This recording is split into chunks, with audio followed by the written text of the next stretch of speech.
En manchette ce soir, un Lassarois arrêté pour pornographie juvénile. Une perquisition au domicile de l'homme de 22 ans a eu lieu. Et Mélise Le Sartérien sort du silence. Je pense que maintenant, je suis plutôt à la recherche de d'autres moyens, d'autres véhicules pour porter ces convictions-là, puis continuer de prendre la parole. Et intimidation au centre polymétier, le CSS de Rouyn-Noranda se défend.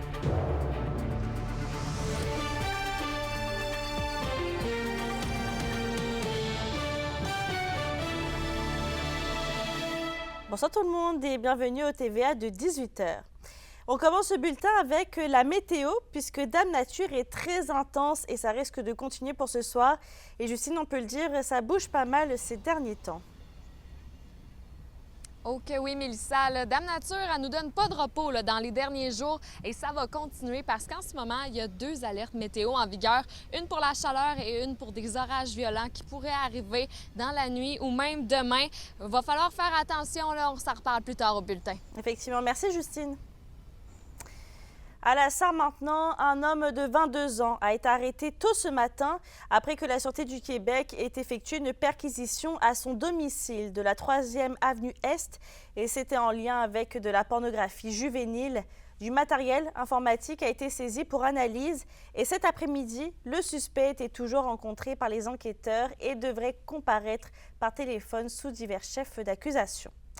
En politique maintenant, après sa démission comme co-porte-parole de Québec solidaire, Mélise Le Sartérien accepte de nous parler des épreuves qu'elle a vécues dans les derniers mois, mais ainsi aussi que ses ambitions pour le futur. Une entrevue de Kimberly Hall. Avec tout ce qui s'est passé dans les derniers mois, je pense que je vais tout simplement commencer par comment ça va.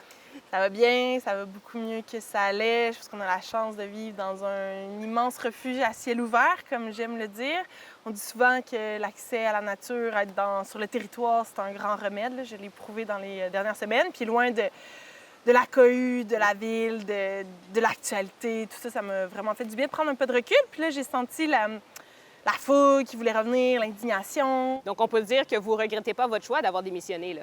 Non, il n'y a pas de regret d'avoir démissionné. Là. C'était vraiment un climat qui n'était pas favorable pour moi, mais qui ne me permettait surtout pas de faire ce pourquoi j'avais décidé de me lancer dans la course puis d'être co-porte-parole de Québec solidaire. Donc, je pense que maintenant, je suis plutôt à la recherche de d'autres moyens, d'autres véhicules pour porter ces convictions-là puis continuer de prendre la parole, essentiellement pour faire valoir les enjeux, les besoins qu'on a en ruralité, défendre ce mode de vie-là, défendre nos régions, fait que de me trouver finalement d'autres tribunes. OK, donc est-ce que pour l'instant, vous avez vraiment mis une croix sur la vie politique, là? Il y a certains qui vous voyaient peut-être dans le Parti québécois. Oui, il y a beaucoup de gens qui ont dit ça, là, si M. Plamondon t'appelle, mais non, pour l'instant, 2026, c'est demain matin, là, fait que j'ai pas envie de faire de la politique partisane, là. J'ai vraiment besoin de planter mes racines dans un projet un peu plus sur le moyen terme. Quel va-t-il être? Je ne le sais pas encore. Là. On a reparti le moulin à farine à la maison, le jardin. Je jette comme ma disponibilité dans l'univers. Là. On verra si le téléphone sonne. Les questions de souveraineté alimentaire, de développement régional, de déconcentration du pouvoir, c'est toutes des enjeux qui me font vibrer. Récemment, quand j'ai vu la crise forestière qu'on est en train de vivre, la fermeture chez Rayam, les usines qui ont fermé temporairement à Belle-Terre, à Béarn, il y a plein d'organisations qui réfléchissent à ces questions-là. Mais là, comment provoquer le débat? C'est un peu ça dont je suis à la recherche. Puis là, j'ai pas de réponse, mais je veux me rendre disponible pour ces opportunités-là.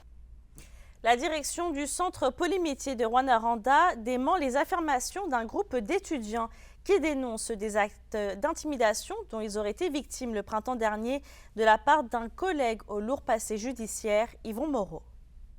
Madame Godbout, il y a eu un événement en particulier d'intimidation le printemps dernier au centre polymétier. Vous reconnaissez que ça s'est passé? Effectivement, on a eu, dès le mois de mars, une plainte comme de quoi il y avait de la violence et de l'intimidation, auquel cas on a réagi très rapidement. Qu'est-ce qu'on vous a ramené? Qu'est-ce qu'on vous a rapporté comme information là-dessus?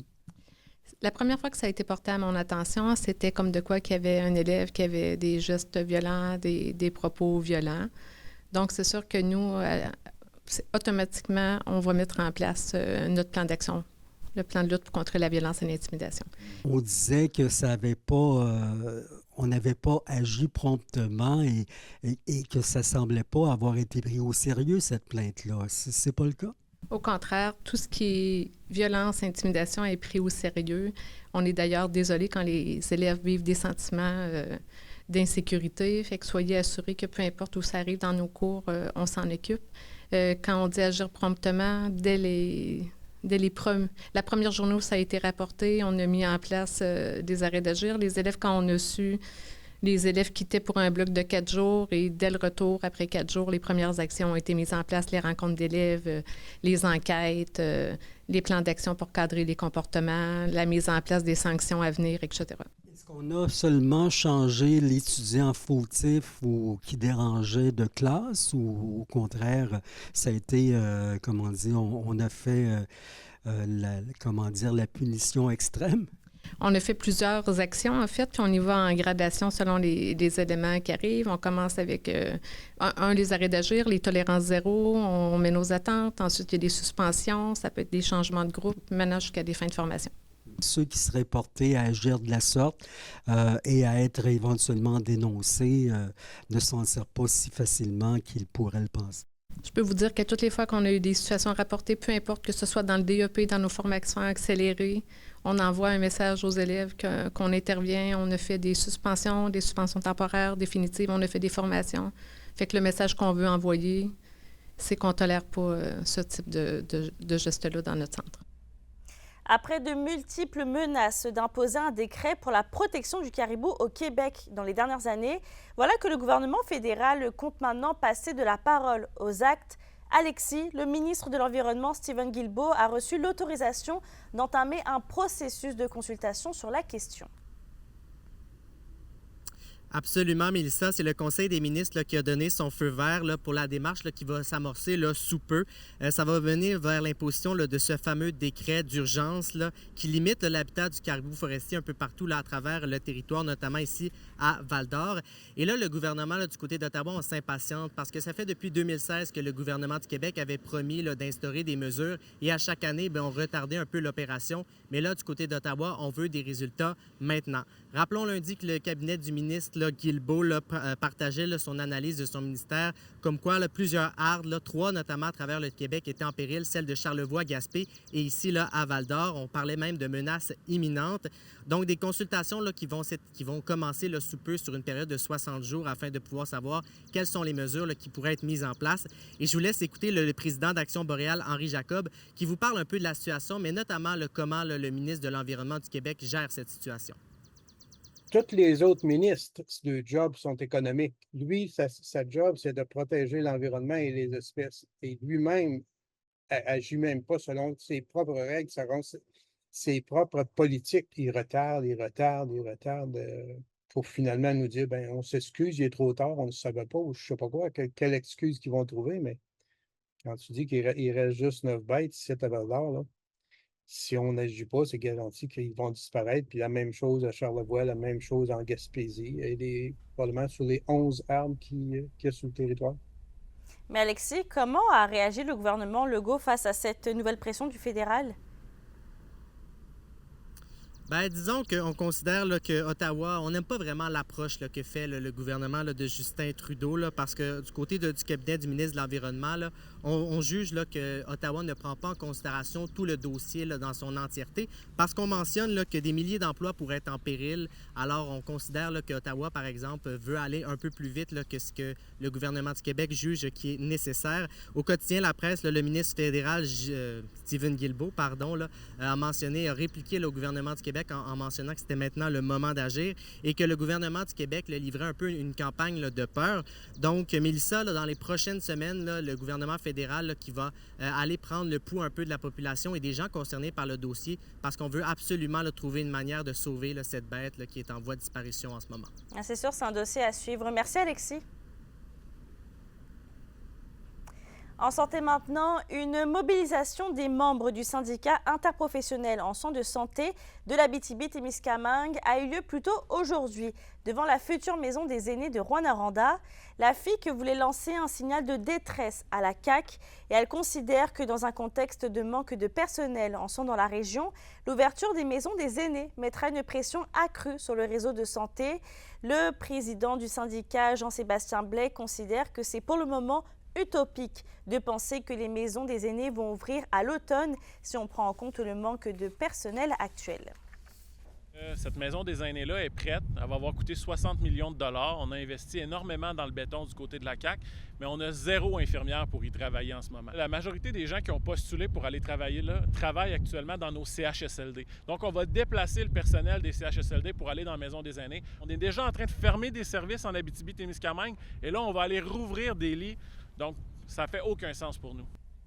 Une assemblée à la salle communautaire de Lac-Simon s'est déroulée aujourd'hui afin de trancher si le bonichois de la communauté reste ouvert.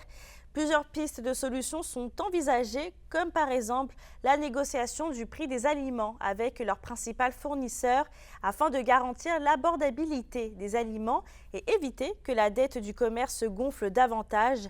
La décision officielle sur le futur commerce sera connue demain matin. On va dans le domaine minier maintenant, puisque Québec octroie 346 000 $ à Agnico Eagle pour développer un microscope optique afin de caractériser la minéralogie du nickel-cobalt. Le projet devrait ainsi permettre d'améliorer la valorisation de gisements d'or réfractaires. L'aide financière provient d'un appel de projet du ministère des Ressources naturelles pour favoriser l'innovation et l'acquisition de connaissances sur les minéraux critiques et stratégiques.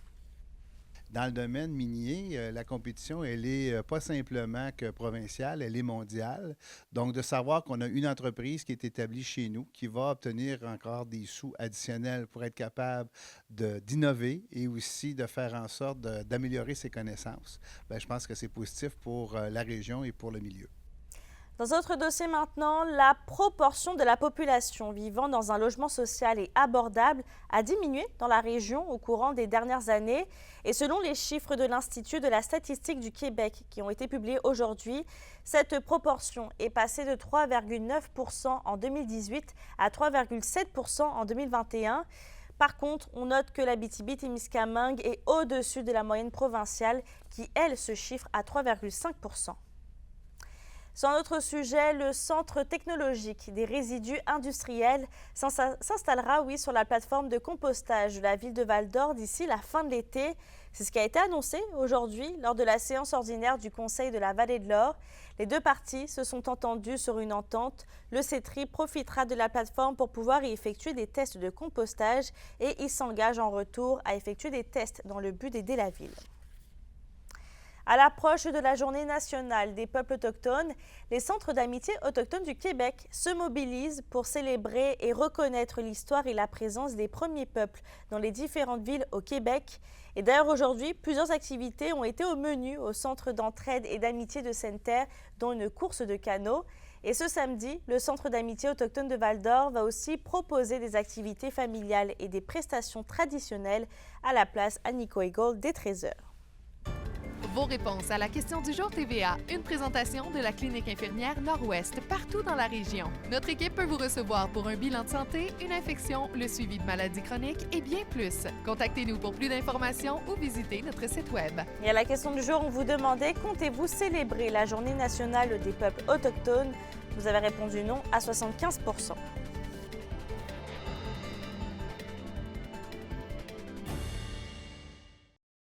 L'indice boursier minier au TVA Nouvelle 18h est une présentation de GFM Groupe Financier. Dirigeants d'entreprises et particuliers, fiez-vous aux experts de GFM pour vos placements, assurances de personnes et assurances collectives. Car pour vous, ils vont au-delà de la finance. Le festival La Fée en Abitibi-Témiscamingue commence demain à Amos et on vous dévoile dans quelques minutes les artistes qui seront présents.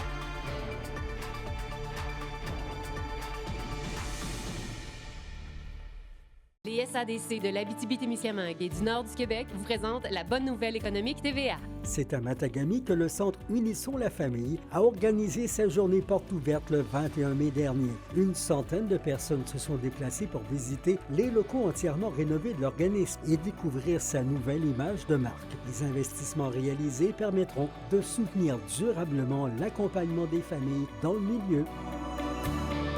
Les SADC, partenaires de l'économie de la région.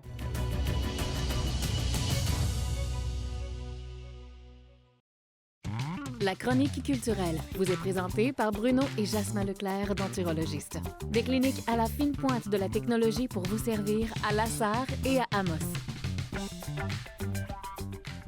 Justine, un nouveau projet de création multidisciplinaire voit le jour au Petit Théâtre du Vieux-Noranda.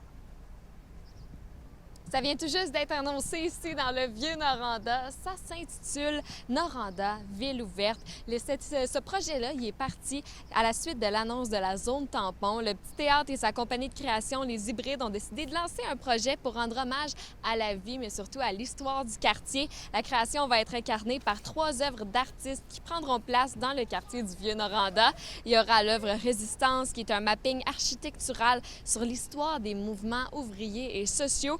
Ensuite, il va y avoir Shutdown, qui est un spectacle de danse sur les réalités des travailleurs de mine. Puis pour terminer, Perdre Racine, qui est une installation multimédia qui agira de mémoire. Tout ça, la diffusion se fera à la fin du mois d'août. Et le Petit Théâtre du Vieux-Noranda se devait de faire quelque chose pour rendre hommage à ce quartier mythique de la ville. Bien, tu sais, au Petit Théâtre, on a toujours fait du théâtre en lien avec la communauté. On a fait pendant des années Manoranda, mais même tous les projets de création qu'on fait, ça s'intègre dans le milieu. Fait que pour nous, ça faisait sens de faire un projet artistique qui se passe dans notre quartier, à quelques coins de rue. C'est quand même un fait marquant, historique, qui va changer le visage, en fait, de la ville de Rouyn-Noranda. Donc, on veut rendre hommage à ce quartier-là, on veut qu'on en parle. Bien, Noranda, ville ouverte, une ville ouverte, c'est une ville en temps de guerre qu'on préserve parce qu'il y a trop de culture ou il y a trop de citoyens. Dans le fond, Paris a été une ville ouverte durant la Deuxième Guerre mondiale, mais une ville ouverte, c'est aussi le contraire d'une ville fermée. Une ville fermée, c'est comme une ville qui appartient à une compagnie. Donc ici, c'est une ancienne compagnie tendre, donc c'est pour, en fait, la libérer de ça. Et Justine, le festival La Fée en Abitibi-Témiscamingue commence demain à Amos. Et pour son 10e anniversaire, le Festival La Fée a décidé de marquer un grand coup en déplaçant le festival au tout début de la saison estivale et en ramenant leur spectacle dans le stationnement couvert extérieur du centre-ville d'Amos. On va avoir du Vulgaire Machin, Souldia, Blonde Naturelle, Lubic et plusieurs autres là, qui vont faire vibrer les festivaliers dans les prochains jours. Et l'organisation du Festival La Fée est très fière de leur programmation musicale pour célébrer la 10e édition. Dès 10 ans de La Fée, le band que je m'étais dit, faut vivre ça dans le stationnement intégré pour moi, c'est Vulgaire Machin. Ce band-là a marqué l'Abitibi-Témiscamingue, a marqué Amos aussi beaucoup. Puis les villages autour sont venus souvent dans le passé. Puis que de pouvoir célébrer 10 ans avec ce groupe-là, c'est tout un trip. Puis je pense qu'on va vivre tout un moment. Ça risque d'être vraiment cool. Puis je pense à Soulja aussi vendredi. Ils viennent de faire les Franco. La grosse scène au Franco, 200 000 personnes, puis là, on va pouvoir quasiment les toucher pendant qu'ils sont en scène. Donc, ça va être assez unique aussi. Ça va être une belle fête, ça. Et toujours à Amos, du 11 au 13 juillet prochain, on va chanter à tue-tête du Matt Lang, du Jonathan Roy, du Ludovic Bourgeois et plein d'autres artistes. Fait que là, c'est qu'est-ce qu'il y a de mieux que d'aller à un festival? Bien, c'est d'aller à un festival gratuitement. Là, vous êtes chanceux, on vous offre la chance de gagner votre paire de passeports Louveteau. Tout ce que vous avez à faire, c'est d'écrire à l'adresse courriel qui est à l'écran pourquoi vous devriez gagner cette paire de passeports-là et avec qui vous aimeriez y aller. Je vous souhaite le plus gros des bonnes chances. Voyez après la pause Isabelle Martin des Huskies qui a reçu les grands honneurs lors de la cérémonie des Rondelles d'Or le week-end dernier.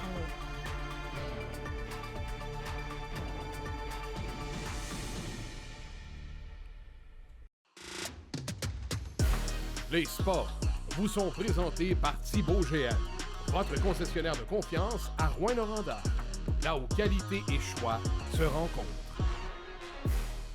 Isabelle Martin des Huskies est nommée conseillère pédagogique de l'année de la LHJMQ et cette dernière a reçu le trophée Denis Arsenault lors de la cérémonie des Rondelles d'Or le week-end dernier. La Ligue considère que son travail auprès des jeunes joueurs du circuit est exemplaire et avec son expertise comme enseignante au cégep de l'Abitibi-Témiscamingue, Isabelle Martin permet selon eux de développer des stratégies de gestion du temps et de l'organisation au vu de l'horaire chargé des joueurs. Toujours au sport, le projet Circonflex s'implante officiellement dans la région, le tout permettant aux gens la location gratuite ou à faible coût de matériel récréatif. Félix Blaquière. Loisirs Abitibi-Témiscamingue rendra cet été les activités récréatives de plein air plus accessibles et ce, dans les 5 MRC de la région. Si Circonflex Prêt à bouger vient bonifier l'offre dans la région, il se fait également en partenariat avec les organismes et projets déjà existants. Il y en a déjà qui le font sur le territoire de l'Abitibi-Témiscamingue, par exemple, Récréo Sico à Rwanda ou la coop de l'AREAPI à Ville-Marie. On ne veut pas dénaturer ça, on veut juste bonifier, mais dans le fond, on veut le déployer sur tout le territoire pour que les gens aient accès, tant au niveau urbain que rural. Fait on travaille avec les municipalités, avec les MRC. L'initiative permettra notamment un prolongement de la saison des activités à Récréo Cisco. À la forêt récréative de Val-d'Or, les moins de 12 ans pourront emprunter du matériel gratuitement tout l'été. Au niveau de la vallée de l'Or, qu'à la forêt récréative, ils ont déjà ce service-là, mais ils tarifient un peu. Mais pour la clientèle des 12 ans et moins, ce sera gratuit pour cet été. Le projet couvre toute saison et il s'adresse aussi aux touristes et aux nouveaux arrivants. L'industrie touristique, la vie des gens ici et la vie des nouveaux arrivants aussi qui n'ont pas toujours l'équipement et qui ne savent pas l'utiliser parce que la facette de la formation aussi, si on prête un kayak, il faut être capable de leur dire voici comment ça fonctionne parce qu'il y a une question de sécurité puis des participants.